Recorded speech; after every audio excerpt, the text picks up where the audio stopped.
I might be working with someone who's very old school, and it really matters to them to have that respect and have those meetings. Other people may have some insulation, so I want to understand who those different people are, and then if we are going to have a sit-down negotiation. I know when I was selling my building last year, it was a foundation that bought it, and they wanted to meet me and understand and have me tell them about the building, and we literally negotiated the contract in my conference room. So I think gathering that information, there's a huge power of conversation, and then eliciting that information, and then strategically figuring out, it's a one-size-fit-one approach to me for each transaction. For each transaction for me, it's a little different. So what you maybe did in the last deal may be different because it's different people, it's different properties.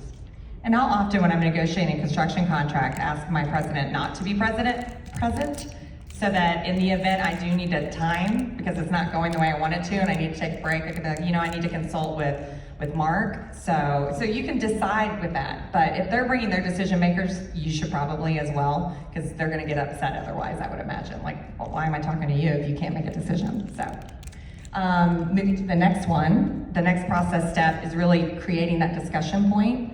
Amy, do you want to talk about how you do that? Like how you kind of order of events and tactics basically in the room? Like what are you going to talk about? Yeah, so I think going back to, we already understood where the common ground are, so there's no use in being redundant and going over that again. But there are some points kind of explaining where we're coming from, and then bullet pointing all of that ahead of time to make sure that you're covering that during the meeting, and then figuring out what keeps people up at night. I think someone talked about that in a previous discussion. It might even have been Dina brought that up, but like understanding what keeps up the other side at night, like what's going to be most important to them in this transaction, and then how can we work through that. And so just figuring that out. Like I think at the beginning of the meeting it says, hey, it seems to me that's something I've learned, and so I think that might have been the book with the Black Swan guy. And he said, it seems to me, what's that? Boss. Yes. Never split the difference. Yeah, I think a way that you could build rapport with people is say, it seems to me that we're in agreement on A, B, C, D, and E. But we still need to cover F and G, let's talk about that. But having that already bullet pointed ahead of time, ahead of the meeting, that's important. I like that, sharing it, because especially in construction negotiations, they need time to digest it and really think through so that you have a productive meeting. Do you like to hit the sticky ones, or do you go with the easy peasy, you can come to negotiations to get yourself rolling? Like, what do? Do you dive in hard right away, or? Oh, so just like we were talking about the other day, I like to allow the other side to feel like they're making the choice. So I actually will say to them, hey, I want to cover today, where we're in agreement, where we're not in agreement. Do you want to get the sticky stuff out of the way, or do you want to recap that? Let them choose, because ultimately you're going to cover all those points.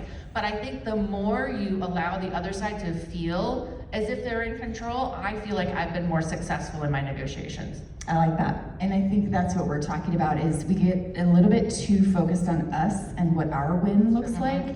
If you just take a second to say, what is motivating the other side? What does a win look like for them? Because if you really start to care about that, you win in the end. So it's really a beautiful thing. No, I like that, because I didn't even read the definition of negotiations, but the idea is to come to an agreement that both people accept, but you're not taking advantage of. What is it not? It's not splitting the difference, and it's not taking advantage of the other party, because that's not, in the end, it won't be good.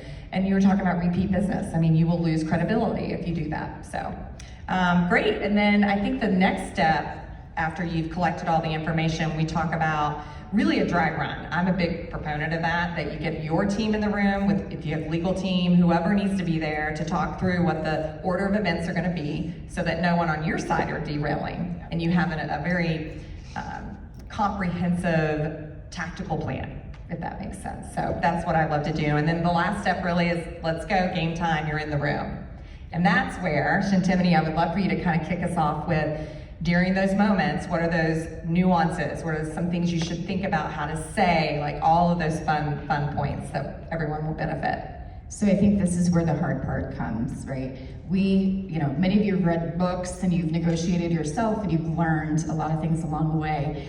There are some finite rules, don't accept a first offer, know your walk away point, understand the landscape of what you're walking into. But where the challenge comes in is really knowing how to put all those pieces together for a favorable outcome for both sides. And the very hardest part is in the moment, right? You can plan and prepare, but you don't know what's going to happen in that meeting or in that series of meetings. So you have to be prepared for a number of scenarios. And that's where we talked about role playing. We're all a huge fan of that. Get someone, anyone, a friend, a colleague, and say the words out loud, role play for a number of scenarios, because you don't want to walk into that room and that's the first time you're saying those words. That's not going to be your most confident self. So that's really where the nuances come into play, and I like to talk a lot about really getting into the weeds on, we know the rules, but how do we apply those rules in a negotiation, and how do we think on our feet, and how do we respond? Couple things that are super important is silence is golden, and you've heard that, we know this, we're not comfortable with this. We hate silence, we want to fill it as quickly as possible. You have got to, if you need to practice that, sit in a room with someone, say your thing and just stop talking and just sit there and be awkward for like 10 minutes. Force yourself, because then it's gonna feel super comfortable when you do it. And time goes so slowly when no one's talking. Resist the urge to say something to fill that void, because you're probably going to end up undercutting yourself. If you're negotiating for yourself and you say something like where you want to be, and there's silence, you might start to go, well, I understand if we can't do it right now, and maybe I asked for we can talk about other things. We've all done that. Have we all done that? Raise your hand if you've done that.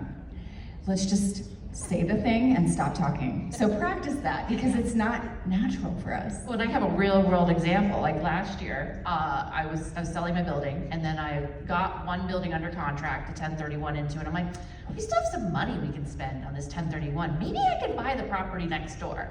So I work my way, I'm unsuccessful with the gatekeeper, send the guy a handwritten letter to his house, and then sure enough, he calls me and he wants to meet with me. And so we have this little chit chat, and we're sitting in the room, and he's like, well, if I was gonna sell to you, I think I would sell it at this.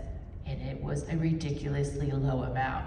And I had to just sit there and I really see how you can see that value in your property. And I had to be like completely deadpan. But I decided I wasn't gonna put in an offer. I had an idea that it was worth actually probably 50% more than what he said. And I was like, and I said, okay, and then, I realized his approach, but I didn't say anything, and I saved myself hundreds of thousands of dollars. You have to practice your poker face. Yeah. Either way, if it's too high, too low, you can't be like, resist the urge, practice that, practice these crazy scenarios where you're like, oh wow, great, let's talk more about that, right? Like, give yourself the time and space not to be like, oh my God, that's insane, where do I sign? Yeah, right? I had to, and I was like, okay, all right, well, let's get into, I'm gonna mull over that. I can see how you see the value in that. I didn't let him know that I'm like, can't wait to sign. I had to be really chill. See, I get a little snarkier though. If they give me a stupid offer, I'll look at it and say, you know what, let's just talk about the weather. This is not going anywhere. Like, okay, really? That's the other side. That is a tactic. And again, you have to read it. Might have enough leverage to do that. And I can't be silent. That's my problem. That's a good one. It's so hard. If you can practice that, if that's one thing you take away from today, just be okay sitting in silence. It will really benefit you. Another thing that I see, women, we have these things that we do is we don't understand our leverage.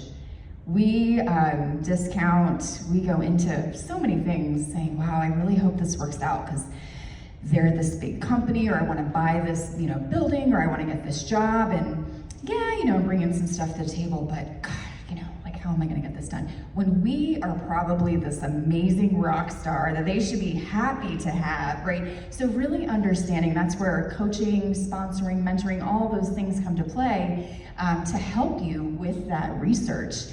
For friends, colleagues, they can say, you should really be asking for this. It gives you that confidence to know that you're in the right ballpark, and confidence is a huge thing. So we've talked a lot about mindset at this conference. We've talked a lot about you have to ask. All morning, I feel like we've heard that. So those are the basics. Negotiations expected, ask for what you want. But to ask for what you want, you have to actually know what you want. And that sounds easy, but how many of you in this room know what you want right now next for your career? What are you gonna ask for this year? Do you know?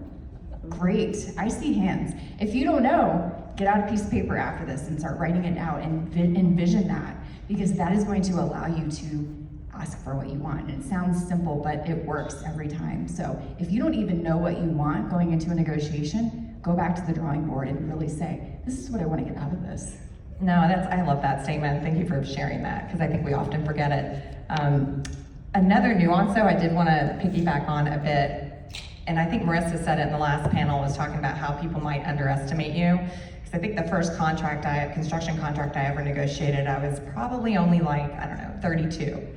And it was up against a man that was probably in the legal community for 30, 40 years. I was a mess going in there, but I prepared, over-prepared, and I was ready. And to see his look of like going from like, why am I with this little girl, to she knows what she's talking about, and like it was a confidence. I had to have confidence. I had to be ready, and it went great. It was one of the best negotiations I think I've ever seen happen for me, and I just think that's important. I love that. Yeah. Because if you are invited to the meeting, sit at the table.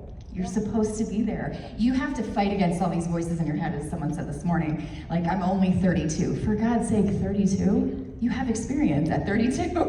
But we have to realize what we bring to the table. And you might not feel comfortable, you might not feel confident, and that's where the fake it till you make it comes in. Like, fake the confidence. You're not faking the experience or the expertise, but you might have to fake the confidence, and we still have to do that to this day. There are times where I have to do that. I might not feel 100% confident on that particular day, but I have to just pretend, right? Keep that mindset positive. Go into it thinking that it's going to work out.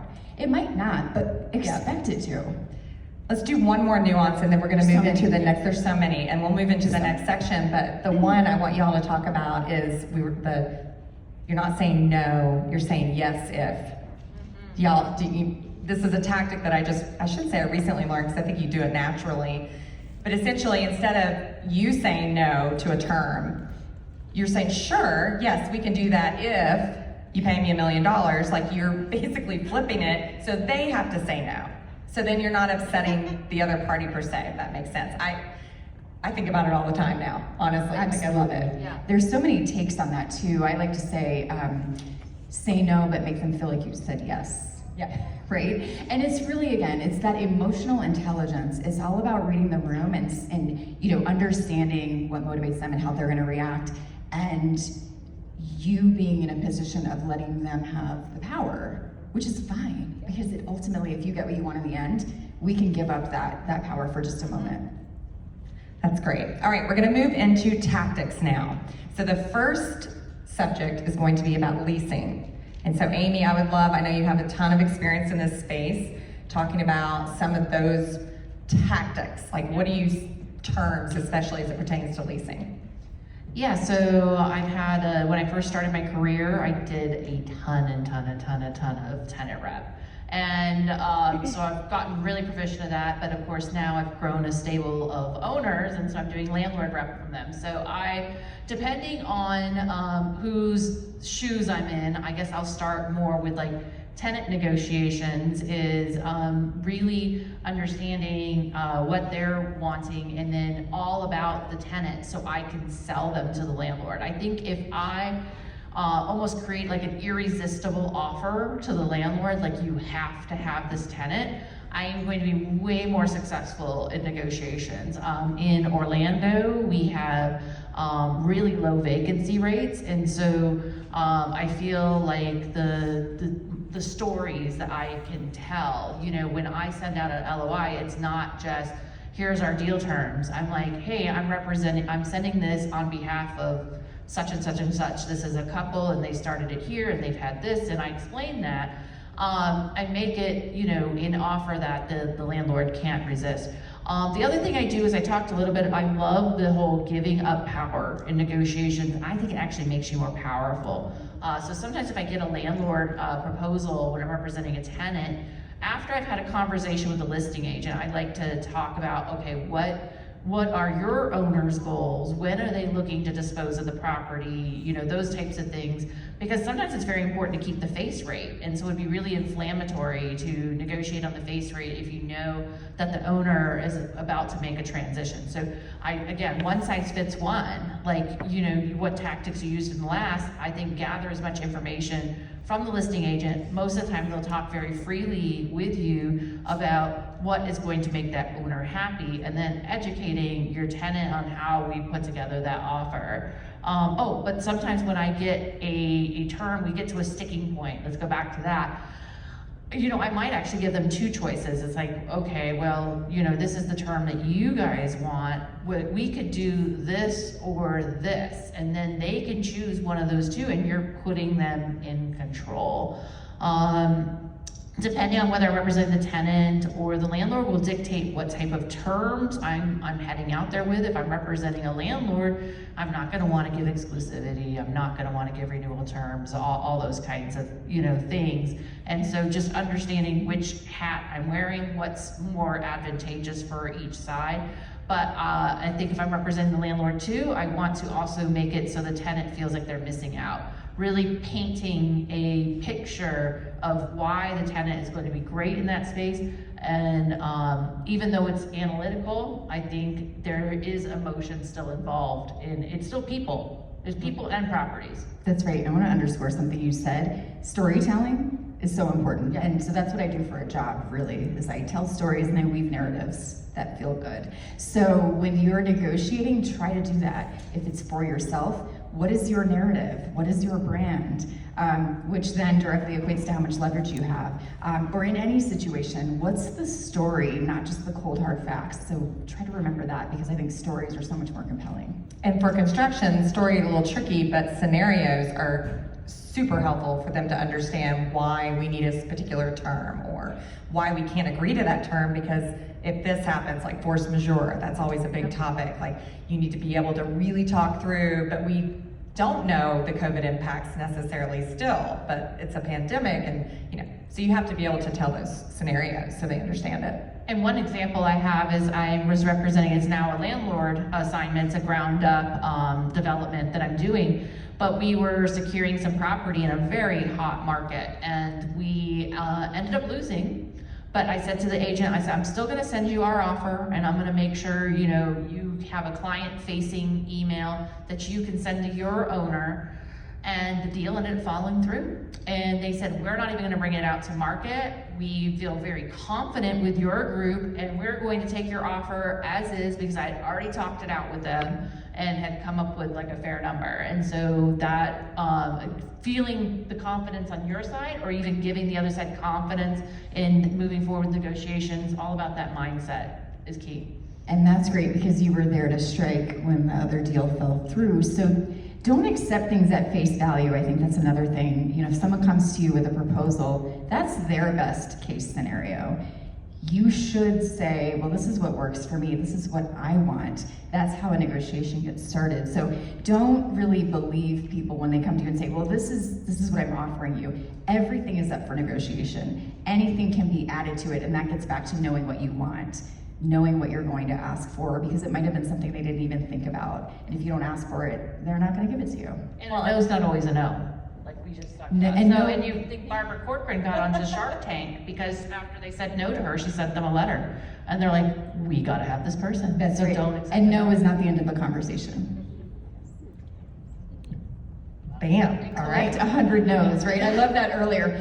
Don't be afraid of the word no. It doesn't hurt. Yeah, It's just not. no right now. That's right. Maybe yes later. That's okay, right. I like it. And I love, can we throw out another stat? Men will ask for something a minimum of 3 times, and they'll get 3 no's. Women, we get 1 no, we're like, okay, so sorry, okay. We go away and hide. So collect the no's. Collect the no's. I like it. Amy, you had an acronym, and I don't know that we mentioned it in the process. Yeah. In the prep, what was that called? I use a system for when I'm qualifying someone that I'm going to represent, or even when I'm qualifying someone who wants to lease or buy the space if I'm on an owner rep side. I call it BANT. So it's a budget, authority, need, and time frame. And so I try to, if, of course I have office staff, but if someone's calling to lease space at like a center that we have, they're going through exactly, can they afford this? Who's the people making the decision? What is their needs? What is their time frame? And I find that guides every single conversation. If I'm meeting with someone I'm gonna represent or deciding if someone can go on our property, I follow BANT all the time. That's great, thank you. I couldn't remember the name. With that, moving into acquisitions, I think this kind of is one thing that, I'm not in acquisitions, I'm in construction, but a colleague of mine shared that if you understand what's happening with their loan and like what type of variable rate they have, when does it cap or expire or no cap, and if there's any balloon payments or tax issues taking place, that helps you as well in your research. That seems to be one of the biggest kind of, say, pieces of ammo that you would have. Okay, let's round it out with vendor and construction. So I'll say a few things about construction. Some of the top terms that I have to deal with are things like liquidated damages, force majeure, indemnification. And for me, when you're battling that, I mentioned the scenarios. Liquidated damages, if you don't know what that is, essentially when you're turning over the building, if you don't turn it over in time, the owner is missing out on revenue. If it's a student housing deal, they have to put those kids somewhere, and it's gonna be hotel cost. So we don't like the word consequential damages because they're very hard to understand exactly what that is, and it can just roll on and on and on. So we like liquidated damages because it's a definitive number, but it's calculated for a reason.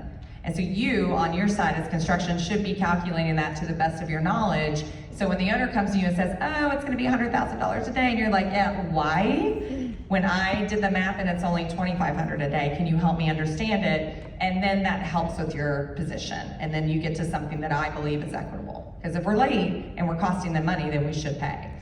That's just one big term. And then indemnification might as well be another language. Every time I read it, I don't know, I don't understand. So legal counsel usually supports it and helps, but they're very scary clauses sometimes to where they'll have things in there that your insurance can't help you with and cover. So you're putting yourself at risk. So that's another big kind of negotiating issue that you will have time to time.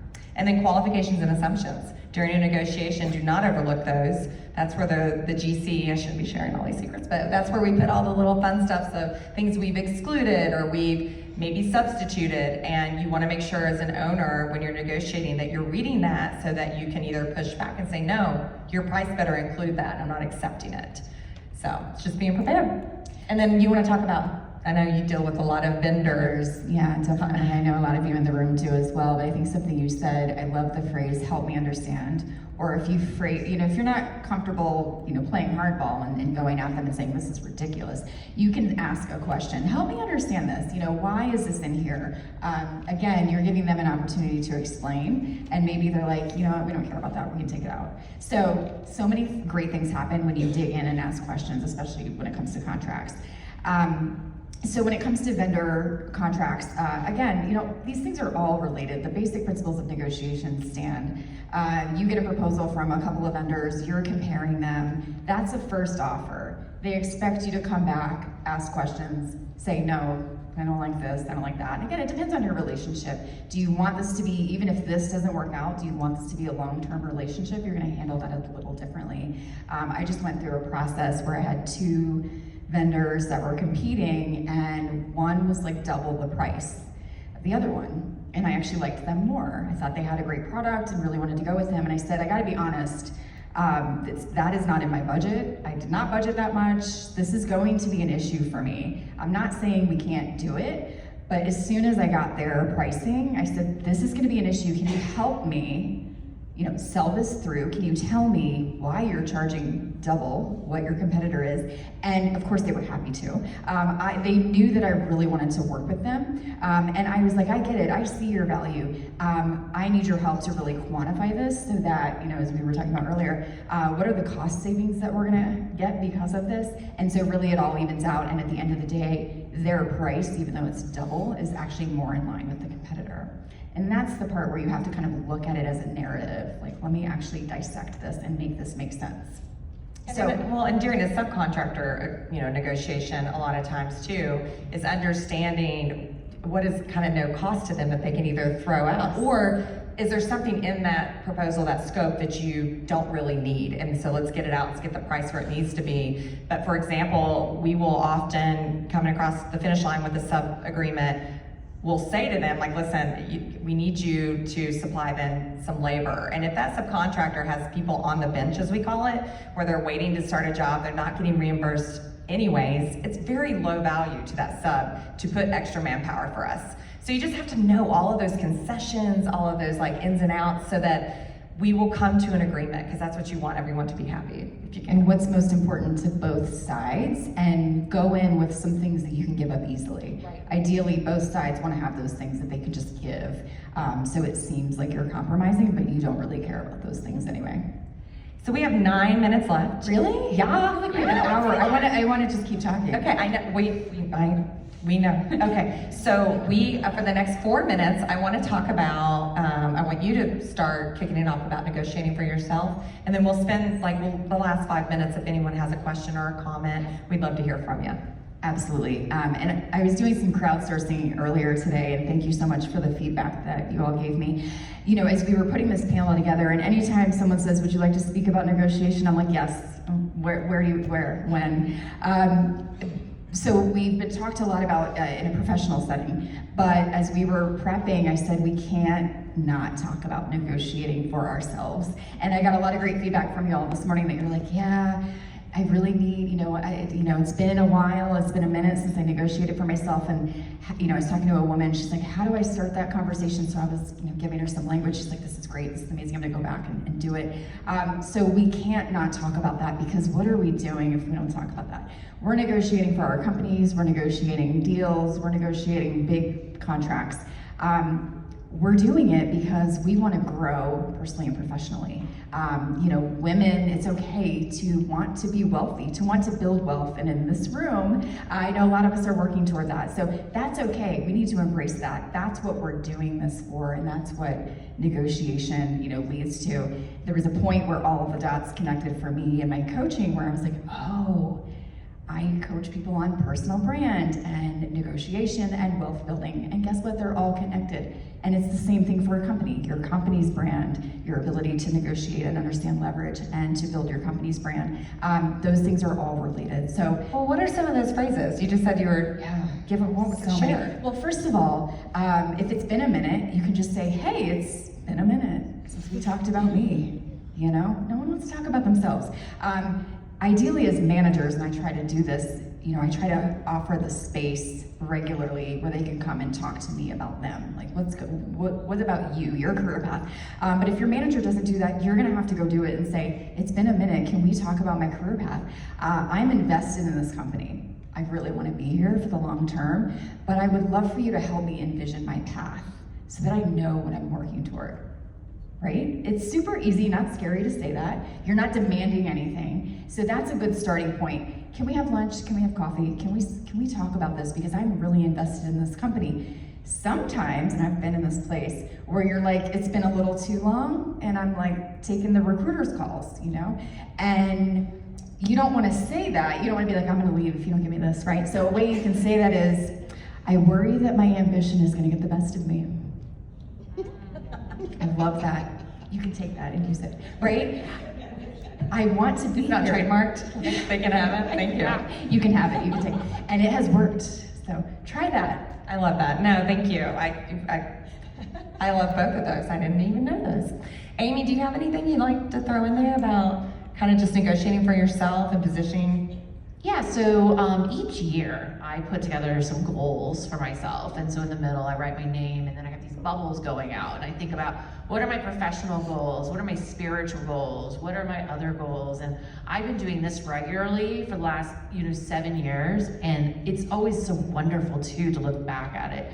But I would say, like you were talking about, if you don't know what you want, how are you gonna go there? And so I think understanding what is the goal you had in mind, and then even if you have to adjust your sails and it ends up being this whole zigzaggy thing, or it takes longer. I remember the first time I wanted to run a half marathon. I started training in 2010, and I just had a bunch of things happen, and it wasn't until 2015 until I did, but I did not give up, and I set the goals. So whatever your personal, and I would say it shouldn't just be your professional goals. you are a person. You have a mind, a body, and a soul. And so understanding, you know, what are those things and what are your different goals with that? And hopefully it all works together at all the Oh, it points. does, it Yeah, does. but I agree. I love, you know, the last 2 weeks in December, I usually just try to like slow everything down and envision the next year. I plan my vacations. Unless you're in the government next and then year. everyth's chaos the last years because That's of the fiscal true. year, right? But whenever Or that maybe time is for you, sit down and be really intentional about what your whole life looks like. You know, so many of us struggle to take PTO. We're like, oh, there's no time. There never will be. You know, you just have to say, I'm taking time. I'm gonna go. I love it. That's great. All right, so we have 4 minutes left. Does anyone want to comment, or do you have any questions that you'd like to share? Sure. Oh, you have your Barbie Jenna's pink coming on. Look at I that. know. I saw you too. You look amazing. I love that. How many people saw Barbie over the weekend? If you haven't, go see it. I want to see it. Hi there.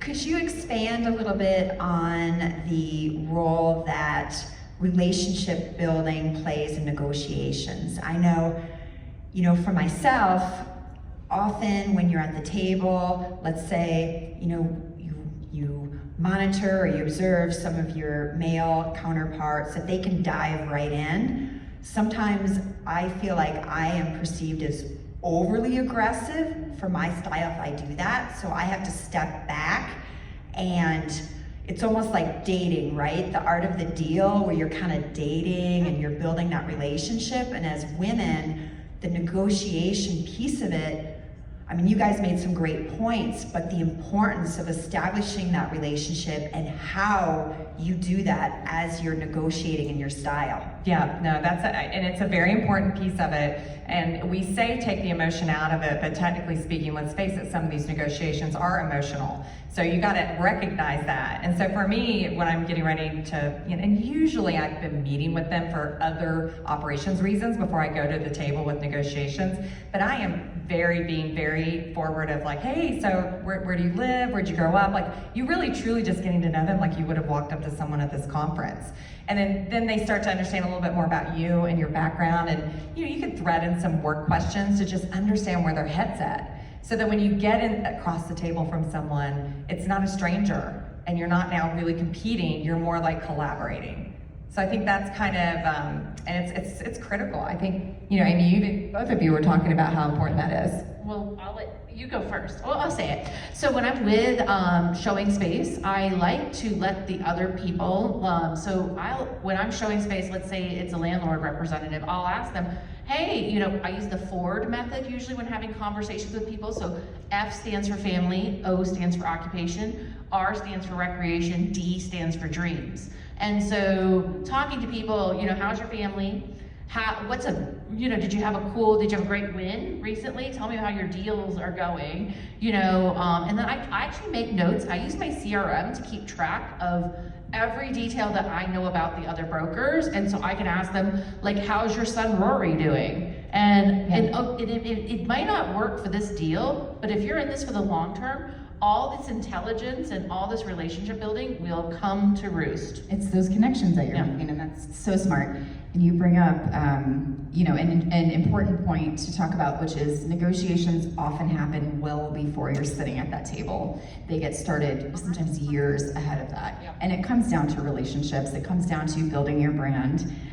So it comes down to understanding your leverage. So when you are at the table, you're not starting from scratch, but you're building upon all of that. Great, thank you. Good question. Yep. Any others? We'll take one more, and then I think we're gonna wrap. I actually think we're at time. We're at time. Yeah, so let's give our panel a round of applause. And if you all want to meet me out at the pool later and talk more, I'll be at the pool after lunch. I would talk about negotiation money all day. And if you have any questions for me, just reach out. I'm happy to help in any way I can. All right.